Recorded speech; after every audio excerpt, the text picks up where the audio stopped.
All right. Hello. So I've had church today already. So we're going to continue with that and do the benediction. So we had a conversation back in the green room, and we were talking about how exiting businesses is not something that's popular in the African American communities. Eric almost stole our thunder.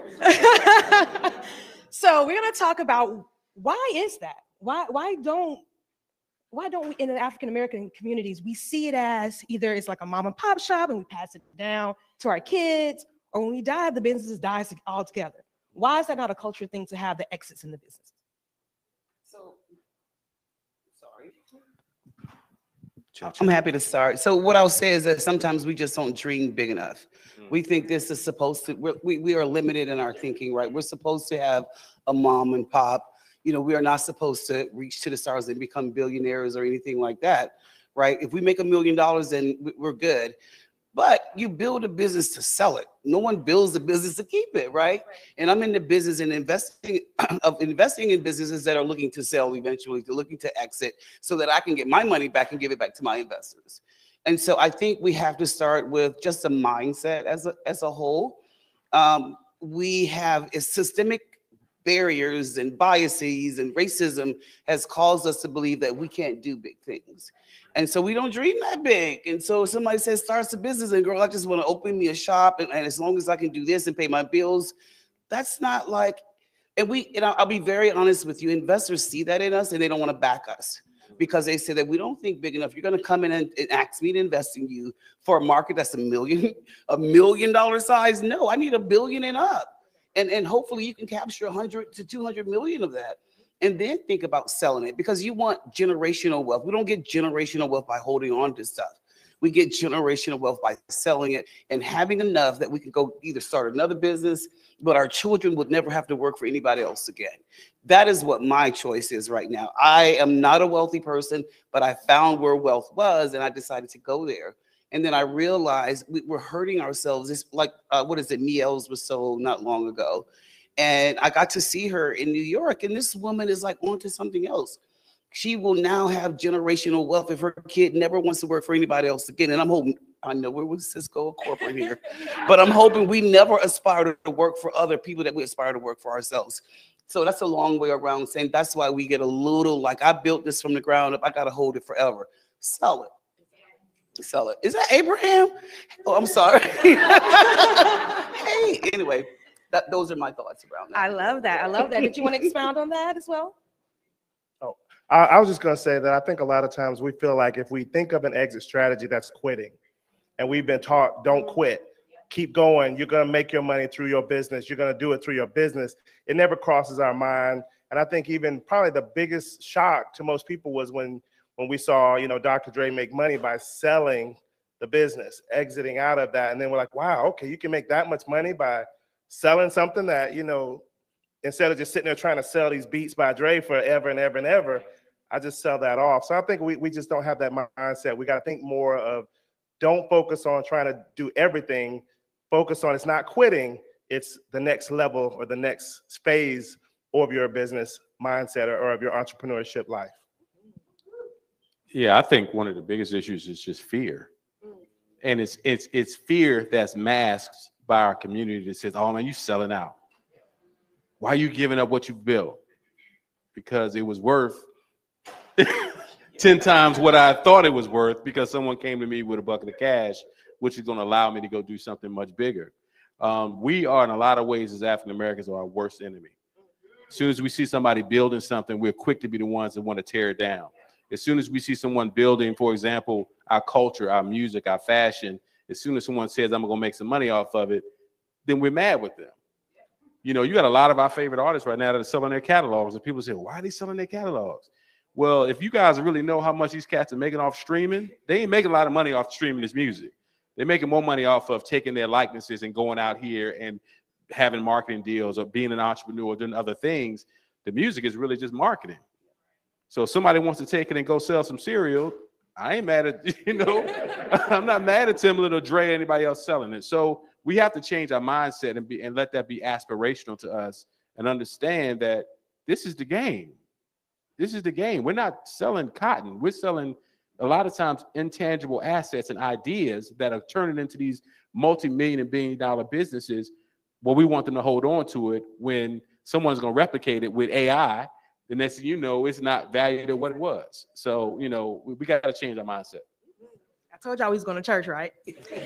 All right. So now that we've shifted our mindset a little bit and we're going to dream bigger, what are some ways that we can strategically set up our businesses for us to exit? Like we know to talk about IPOs, mergers and acquisitions. What are some ways that we can strategically set the business up to do so? Customers and revenue, like that is the only way to set your business up for that, right? I have a company right now. We're working with her. She's looking for a strategic, so a corporation to exit her out of our investment. And so she has to be able to show, first of all, that she has a market value, right? That there are customers who will buy this product. And then one particular thing is having proprietary technology. Someone told me they had an app and that was like a tech company. And I had to say, like, that's not, like, you're using somebody else's technology. Your company's just on that app. Exactly. And so having proprietary technology, something that nobody else has, that you have built, and this company has proprietary technology. She built a smart knob that you can retrofit on any stove and use your smartphone to turn it on and off. That's not in the market right now. And so she has something like the big major stove, LG and Whirlpool, they want that. And so, but she had to show proof of market, how big the market was, and what are some ancillary things. And so while she is what is called, it's hard tech. I'm saying it wrong, it's not hard tech, it's something else, but she also have software. And so that added to her like a potential strategic coming in because she has something else to offer. And so just having more than an idea, we don't get to have our ideas IPO'd or, you know, anything like that. That's not us. It's just unfortunate. It's biases in my space anyway, the venture capital system. And so we have to come with something that somebody wants to buy that no one else has invented or has proprietary technology around. I would say the key component is making sure that you're creating your business and doing your business in a way that it does have the ability to grow. You know, if you buy a house, you don't buy that house with the intent to live there for the next 60 years of your life. You live in that house, but at the same time, you're doing improvements on that house. You're keeping it up. You're making sure that it's sellable in the future. So you might say, okay, this is my starter house, which means I'm gonna live here for the next 5, 10 years. Then I'm gonna turn around and sell it. But at the same time, you're going to continuously make improvements. You're going to add on to that house, update things in the house. So you got to treat your business the exact same way. Keep it updated. Keep improving on what you're doing and on that mindset of what the business can do, like she mentioned, to where it is something that somebody would want. And that's really the key component. Have much to add to that. That was good. That was good. I will say this because what you're saying is absolutely true. The business you design today will not be the business you have in 5 years, right? Because you're gonna pivot, and there are gonna be times and things like AI that come up. You're like, okay, well, we don't have AI. How do we kind of put AI in our business? And so pivoting is part of it. Don't think I got, you know, the candy shop today, and I'm not gonna have like some other big thing tomorrow. Keep that in mind. It will all, as long as you. Like COVID, a lot of people had to pivot to something else because brick and mortar stores were not open.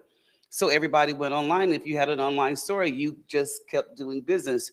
And so just being aware of what they call market tailwinds, like what's happening out there, how can I use this to kind of make sure as a company is looking to buy me, that I'm still relevant and that my company didn't fail because of COVID, because I didn't pivot to something else. And I want to add this real quick. We just had a slide from my last presentation that showed there $300,000 jobs has been created since the All-Star break. That didn't exist. We weren't the All-Star break. Since the All-Star break. Since Valentine's Day, there's been new careers that have been created, and we worried about LeBron. So we got to learn how to be a little bit agile. We can enjoy ourselves socially, but understand that there's some people sitting in the background, and all they do is got their head down, and they're making money. They're creating new opportunities. So we got to definitely keep an eye on stuff like that. And that's a great segue to our next question. As entrepreneurs, our businesses become our babies. We give it everything. And sometimes that can cloud our judgment a little bit to either exit or even pivot. So talk to us about how to take the emotional attachment out from the business so that we can think strategically when it's time to exit or pivot the business. I'll start. So when you think about that, it's your baby. Well, what do you do with your baby? You prepare your baby to cut out that house one day. Right. You get them ready through education. You There get we them go. ready to go to college, get a job, and move on. And you're happy and you're proud of what that baby does. That's the same with your business. You're building that business to continuously grow, like she mentioned, to get better, to keep up with the technology, keep up with the times. And then that way it's ready to be let go. And you have to let, just like that bird, you got to let that bird fly. You got to kick it out that nest. In the same way, if somebody's going to come to you and say, yeah, that's your baby, but I want to offer you, millions of dollars for your baby. Hey, baby got to go. I'll come visit, but you got to go. Go fly. Go fly. I think in a lot of ways, it's like it goes almost against who we are. We are emotional people. We grow attached to stuff, man. That's so funny. I was raised by my grandmother. And my wife just told me yesterday, there is a shoehorn that I've had since I was 10 years old. And my grandmother's been gone for 20 years. And it's like one of the last things and she knows, she said, I tell the cleaning lady, don't nobody touch your shoehorn, right? Because I know you're going to have an emotional breakdown. My point is that we can't treat our businesses like I treat that shoehorn, right? It ain't that serious, guys. What is serious is building legacy, building something that we can move on, and we're building intangible assets. We're not building like, now if you got some land, that's something different. That's a little bit different. But if you're building a software company and you're worrying about holding on to that, and it's a whole factory of people in India that's mimicking everything you're doing, and you trying to hold on to it, it ain't that serious. We got to learn how to be detached from that stuff. So for me, my baby is in Overland Park, Kansas. He graduated in 2017. I didn't shed a tear because I had given him everything that I could give him. And if he was going to make it, he was going to make it, or he was going to fail. And people thought I was going to break down because he's like my baby, like literally and figuratively. And so that's what a business is. Like, you love it, you nurture it. You do all the things to kind of keep it growing and scaling. And then when it gets to a point, because it will get too big for you after a while, it's going to get big for the team that you even brought in the beginning. And you're going to have to make a decision. Now, you don't always have to sell, but like have that in the back of your mind. For me, I don't have a business that can scale, but I'm already thinking about, I ain't going to be here forever. And I always think women, sorry, men, who are the next women that can come behind me and take this fund forward? Like, I want to be able to like nurture those women now, so when I'm gone, they can take it over, and then they can make decisions on who they want to invest in. And so thinking about, like, what is the next step? Where you have a sort of succession plan. We're not going to be here forever, and just having a part of that, I think, gives us like something to look forward to. You don't feel bad like it came out of the way. You actually planned for this. And so I say, like, nurture your business, love your business. But at some point, like you said, they have to fly. Like, it has to fly. And I want the money back from them flying, right? I'll get it back eventually from my son. It won't come directly to me, but it'll go somewhere where it's a legacy going on for our family. And so I think that's what we need to be looking at. It's so important. And keep in mind, when you're selling these businesses, you're not selling the most important part, which is the relationships. The relationships are what are really important. You sell this business to somebody who got a little bit of money, they're going to look to you first and say, what you got going on next? I want to come back to you. Absolutely. I love that. We talked a little bit about Miel and how they exited the business. What is the power in exiting a business and transfer not only that capital, but knowledge to the next generation or other entrepreneurs that you can pull up and help get to that place? Because it's a lot to get an exit, y'all. It's a lot. So what is the power in that? It's a signal that we know how to build businesses and have them exit. And we were together at the not New York Stock Exchange, the other one, NASDAQ. You know how powerful that was? So they had Slutty Vegan as well, the founder, and all of these beautiful Black women in the room. It showed and signaled to that audience that day that these people can build businesses, they can exit, they can sell, and they can go on and build something else. And I want to be a part of that. And I think that's what Miel said. While Twitter was going crazy about all, why this and why that, we were all at the top of the world that day celebrating her. And so everybody who watches Bloomberg and all these other money shows, they got to see her, you know, and so I think that's what it does. It just lets others who have money know, hey, there are other Black women out there who are also being, and I want to know where they are, and I want to be a part of that. Exactly. Yeah. It's our representation. Exactly. And it's a $4 trillion opportunity. It ain't charity, right? It is actually money that we have based on a lot of things that we've done, and we've not just scaled them. We have that ability to do. We just don't have we've not had the backing to do it. So. I love it. I love it. Taking notes. So we talked about various ways that we can exit, all that good stuff. Now let's throw it in the mix. How can we position our businesses to be unique, where we get the attention from VCs, angel investors, to be able to get to a place where we can exit? How do we build something that's going to get that attention from them? I think that goes back to your networking, you know, and one of the things I always harass the businesses that I work with and coach, you can't be a secret agent business owner. You've got to get out there and talk to people. You got to network. You got to let people know what you're doing. If no one knows what you're doing, you have no exit strategy because nobody knows you. And nobody knows you. Nobody wants what you have to offer. So you have to get out there and talk. Let people know what you're doing. Let people know what you have. And then sometimes you see people who you say, well, why is so-and-so succeeding? Because they're talking to people. People know who they are. Yes, you're better than them. Yes, you might have a better product, but they're talking. And so if you're just sitting back with yourself with this amazing product and ain't talking to nobody, letting everybody know, don't get mad when a mediocre person can turn around and sell it and you sitting there steaming and fuming. You've got to really get out there and network and let people know what you're doing, what you have to offer. And that, like you said, once you do that, then they're going to come back to you for the next idea, for that next business opportunity. So you want to make sure you do that. Yeah, just in support of that. Some of us got to work on our people skills, period. And it's just because this is so much, it's so important to build relationships. It just is. And here's the thing about the relationships we're building now, they're not just in person. Like you build these relationships online. You got to manage your profile and manage your personas online, right? Because that one thing that you posted or talked about online that was antithetical to who you truly are because you was in your feelings and you had a Manhattan that night, then all of a sudden you may have ruined an opportunity.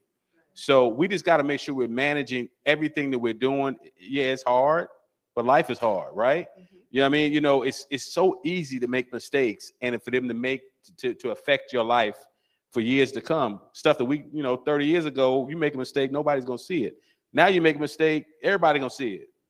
And they're going to retweet it and you put it up for 10 minutes. Oh, let me pull that down. Or no, somebody had already screenshotted that thing and they got that thing and they're building their algorithms off of your bad ideas and bad content. But the point I'm making with that is what everybody's saying here is relationships are so important. And if you're building something and you're moving on to your next idea, you are the product. If you build a strong reputation, you are the product. You can find people that can write code. Right. Because I ain't trying to learn how to write code. I'm too old to be learning how to write code. No, man. I'm not trying to start over. No. So the relationships are important. Yeah, and many times if you're an early stage company and you're looking for VC and angel investing funds, they invest in the person. They invest in the person. So I'm gonna let you go on that route. But every time you don't need VC and angel investing, you might want to bootstrap. I think Eric talked about they bootstrapped their entire company. You don't have to, but if you are looking for it, this young lady has an answer for you. And it ain't an easy one because seriously, VC is one of the riskiest asset classes, right? We're looking for something that has at least $1 billion market. You are going to capture a big part of that. And typically that's technology companies. It is not typically CPG companies, consumer product companies, or, things like that.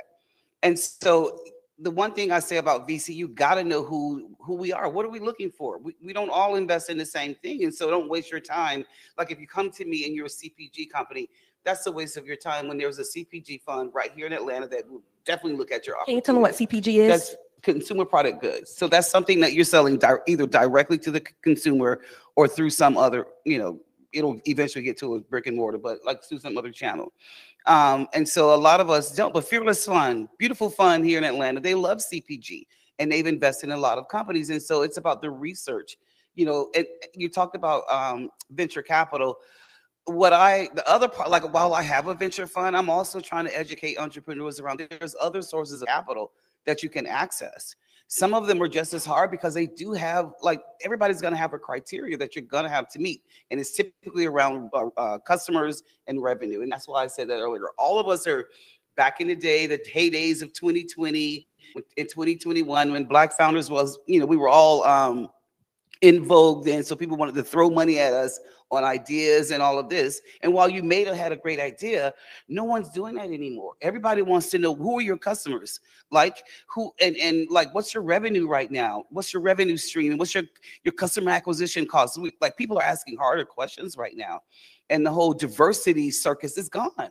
Like, people don't care anymore.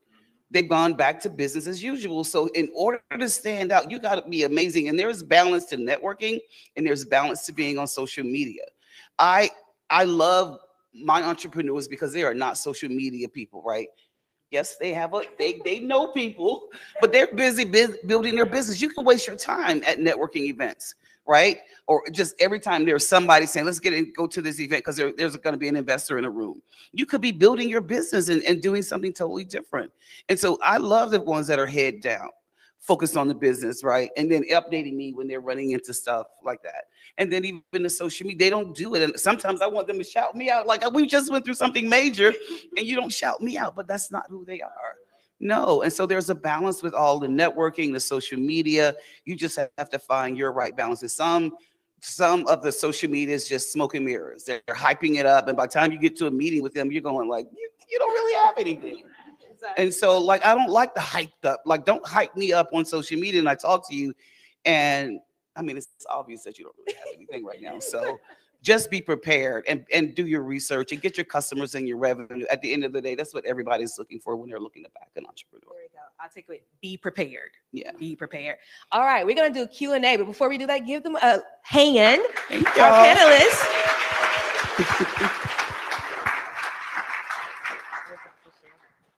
All right, guys. So this is our last Q&A for today. So I want to make sure everyone on the panel is able to participate and just share the continuous knowledge that you have with everyone here and everyone that's online, okay? So first question is, how do founders build a business and not a job? And what's the biggest mistake you see founders make that makes an otherwise interested investor move on?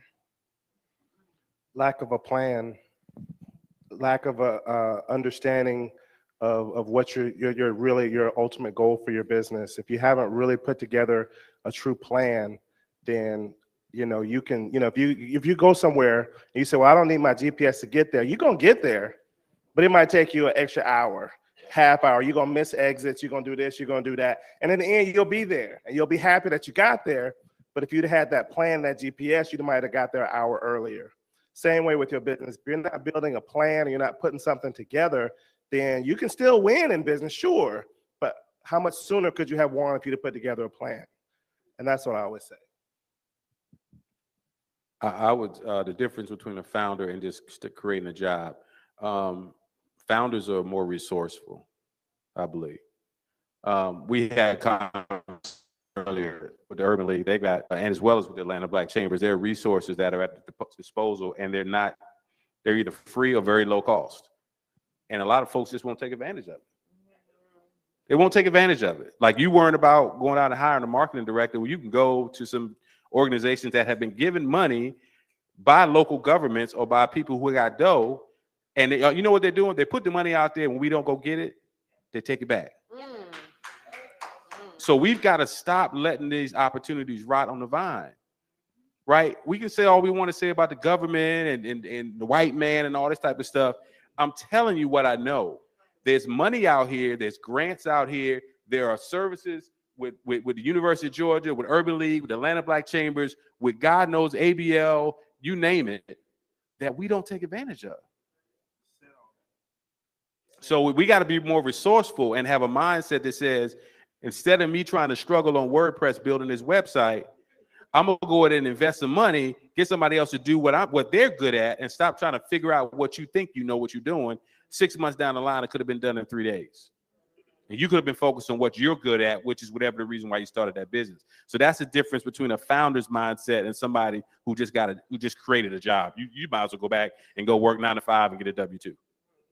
I'll tell you how the IRS defines if you're an entrepreneur, and that's if you've had a business for 3 years and you made a dime. They consider that to be a hobby. And I learned that when I first started my business, because my business was really focused on like empowerment events for women. So I was spending all the money, but I was not making any money. And when the CPA told me that, I was like, wait a minute, we got to switch up the business model because I want to make money. Back to your point about services programs. So we also have a nonprofit called Zane Access. Zane Access, like I've worked my behind off to go get money to do free programming for founders to learn how to get capital ready. And we're pulling teeth just to get people. These programs are worth $8,000, and we've gotten funding so they don't have to take it so they can take it for free. But every year we're pounding the ground. Where are the people? Where are the founders? Where are the entrepreneurs who want to take? We've graduated 67 companies. Those companies have gone on to raise $13 million, hired 50 people, and have about $10 million in revenue. So we've proven that it works, but we can't make people get in the seats. And so the Urban League, the Atlanta Black Chambers, all of us, I don't know about the Urban League, but we all got funding from Invest Atlanta to do this work, to support the community primarily in Atlanta. And the zip code is, the footprint is so wide that you can't miss anybody, but people don't take advantage of it. And if you live outside of Atlanta, they got money in Clayton, and they got money in DeKalb, and they got money. And to your point, it's just like, why do we got to fight people? I literally, and I got like people who should be clients of mine. They do a call with me. They do, you don't have to pay for anything. Just paperwork ready. Folks missed out on a lot of money during the COVID because just paperwork wasn't ready. Just paperwork, right? So we got to tighten that up. Just to piggyback on what you said, we put out a opportunity for a grant at the Urban League, giving away money. I think out of a mass emails and marketing, I think 6 people submitted the application to get that grant. Yeah, and then another thing, we did an event last week, and one of the radio DJs was there, and he said, if you give 30-second, I'm gonna give you free air time, a 30-second advertisement, free of charge. I'll do it for 60 days. 2 businesses submitted it. 2. So are you doing so good that you don't want free stuff? So like you said, people I don't know why we don't want to take advantage of opportunities. We got trust issues. And rightfully so. Rightfully so, we have trust issues. Rightfully so, but get over it. Do your due diligence, because here's the thing. The money is out there. The information is out there, and we're blowing it. Okay, so what I want to do is a shameless plug, because I feel like that's kind of been a theme, panel over panel. And like you said, this is why we're here. There's so much information that's out, but people don't know where to start, right? So go ahead, name your organizations again. I don't think we had a chance to really do an intro. Name, organization, top 3 services that you provide that you people need to know about, because they're asking me, where do we get the money for a patent? Where do we get the money to start certain things? So you know what? Let's do this. What are the things that we need to know about from the Urban League, from Atlanta Black Chambers, from Zane, your nonprofit, Zane Access, like all. So we have 2, Zane Access. Zane Access provides education, resources, and networks. So we want to make sure that we give a 360 approach so founders get educated, but then they have to have that network effect to be able to go out and talk to investors about their company. And then we provide resources. We have alumni. We've been giving them resources. We started in 2020. So that's Zane Venture Fund. And then we provide capital. Zane Access, maybe that was Zane Access. Zane Venture Fund is a venture fund that invests in technology companies based here primarily in the Southeast, opportunistic across the U.S., but we have a diversity lens, so we're investing in women and other people of color. And then the other, Zane Access, which was the most critical part, that is where the training goes, and you get the information, the resources, and then the network to kind of help you build your business. Zane Access, accesszane.org, and then zane.vc, V as in venture. No. No. I'm at Morgan Stanley now. But no, I will. Job founder, no. I will get a little tidbit. Once you get to the point of the getting the knowledge, you have to learn the lingo. I ain't gonna give the whole story. I went back into corporate America after doing my fintech company. But when I did the startup for the 3 years, I knew the lingo. I knew how to talk in those rooms. So get that information. And once you get to the point where you have all that information and you're like Eric, and you've been in the game 9 years, those relationships matter to take you to the next level. You have to build those relationships. So I'm going to hand it back over to you. But we need sisters like her in the corporate space. Let her get her work. She'll be back out in entrepreneurship again. We know she's just ready to jump back out. Very much so. Absolutely. Yeah, exactly. I'm here. You know, one thing about any leaders you run into from the Atlanta Black Chambers, we all got slashes because we all serve in this community. So I'm the Vice President of Marketing Communications for the Atlanta Black Chambers. Been there, God, 7-8 years. I forget sometimes. When we were the Atlanta Metropolitan Black Chamber of Commerce, we changed our name to Atlanta Black Chambers about 6 years ago because Atlanta is 600,000 people, but the metro is 7 million. So most of us don't live in Atlanta. When our friends and family tell you live in Atlanta, yeah, I live in Atlanta. Yeah, I live in Atlanta. I live in Henry County. Anybody know that's an hour from here, right? So we're building relationships, we're building capacity all over the metro. What services do we provide? Anybody who, there's a few, I know chamber members that are in the room. Lord knows we're all over the place. Half of our memberships are over at the Russell Center right now. There's a Global Opportunities event that's going on right now. We do Tuesday talks every Tuesday morning. We are connectors. We're close to 700 member businesses. And here's the thing about Atlanta. You guys are in Atlanta, you know. Everybody wants to be in Atlanta because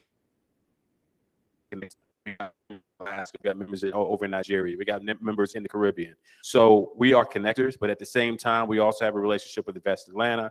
There's opportunities for we're a committee-driven organization, everything from training, professional development to real estate professional services to marketing, and that's just veterans. I'm not going to start now. I ain't going to name the other 10 committees that we have. So great connection. And we have a women's league, a great group. If you're a woman and you're a member of the chamber, you're in the women's league.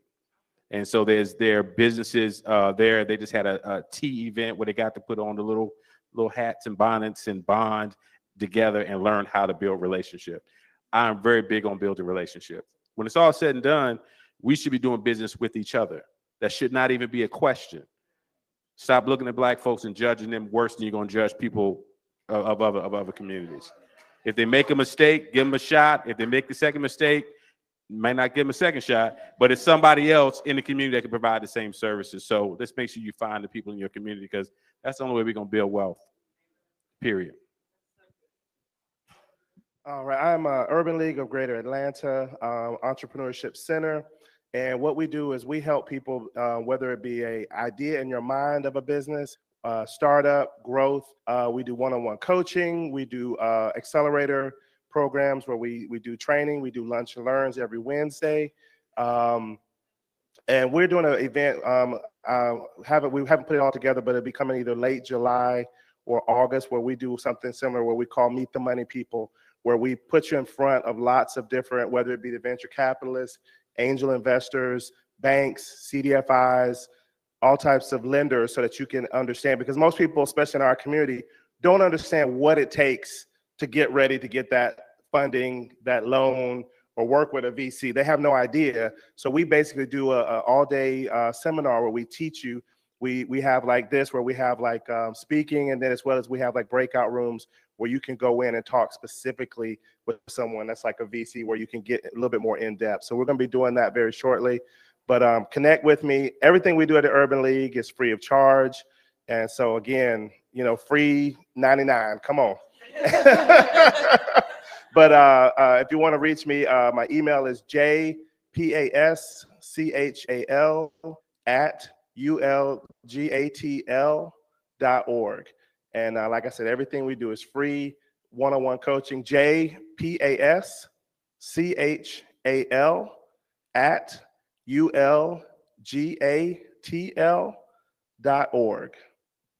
Awesome. And follow everyone on LinkedIn. There we go. Mine is Miguel Lloyd with INC behind it. Just put my name in with INC, you'll find me. Awesome, awesome. So that's going to wrap up our conversation for today. Thank you, guys.